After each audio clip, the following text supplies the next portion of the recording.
Hello, my name is Millennia from riftrecall.com and welcome to my Tower of the Shattered dungeon guide. The first boss is Kronox. He will cast No Escape, which is a frontal cone cleave. For this reason, the tank needs to keep the boss faced away from the group. He will also cast Keeper's Gaze, which will spawn ads that walk around the boss. They have lights on their head that make up a small cone in front of them. If you get detected by them, then they will stun you and explode. To deal with them, you need to walk up behind them, and doing so will grant you a new action button that will allow you to one-shot them, so this should be done as soon as possible. Kronox will also at a point knock back all players in his melee range and begin to cast Arc Blast. This will deal a lot of damage to anyone standing outside the green circle around the boss, so when he starts to cast Arc Blast, everyone must move to him.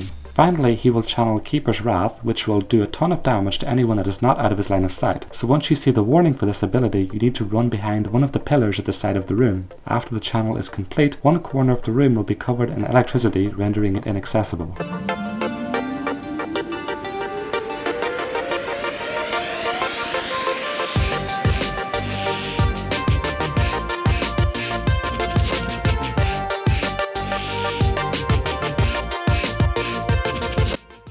The next boss is Psychophage Primakov.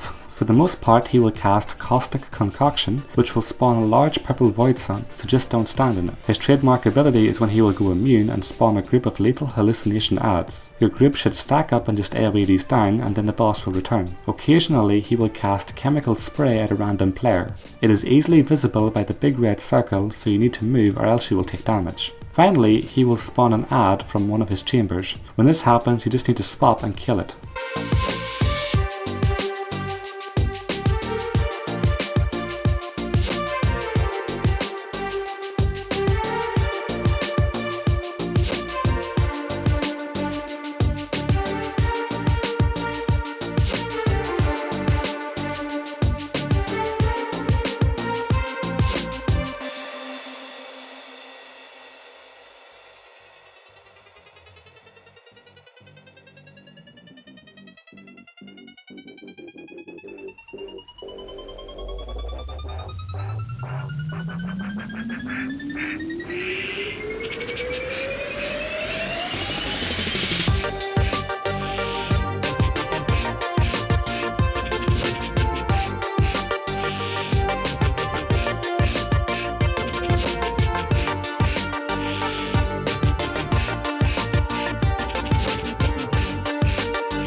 Overseer Kylewall is the third boss. He has stacks of a buff that make him immune to damage, so to remove this buff you need to kill the Stormwatch Sakari ads next to him, because when they get low on health they will cast an AoE that will be shown by a large yellow circle, and this ability will remove a stack of the buff. There are plenty of other ads spawning at this time as well, so just DPS them and kill them as quickly as possible, and then switch to the Sakari when it spawns and be careful not to kill it unless it's near the boss. During this phase, a player will also get a debuff that does damage to them and anyone around them. The affected player will get a red circle around them to alert others, so just refrain from stacking up. After the stacks of the buff are removed, you can attack the boss, but you should clean up the extra ads that are alive, and they will continue to spawn for a short while after the stacks are gone, so just keep killing them and they will stop spawning. The boss will channel Positronic Decay on a random player, and this simply does a small amount of damage over time.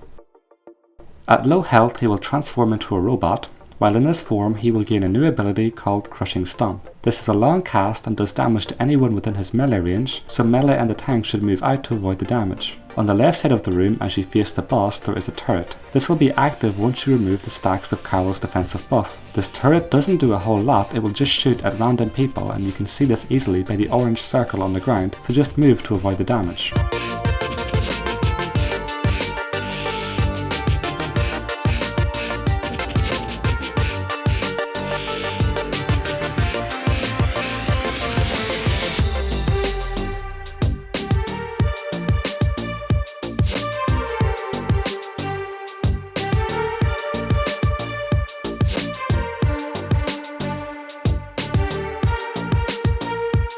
The next boss is General Thunderscar.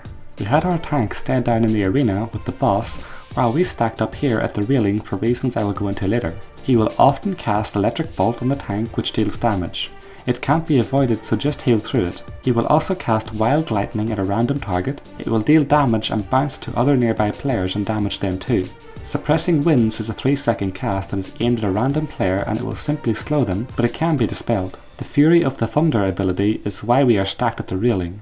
Normally the ability would pull everyone to the boss and you would need to run out and up the ramps at the edge to safety, but with this position for the ranged DPS and healer, you won't get pulled in. The tank and melee though still need to follow the mechanics properly. Finally, there will be 5 lightning wisps spawning from time to time. They will each chase after a party member and will apply a stacking debuff. This debuff increases the damage you take from wild lightning, but it can and should be dispelled. Once again though, with this positioning, these wisps are never really a problem.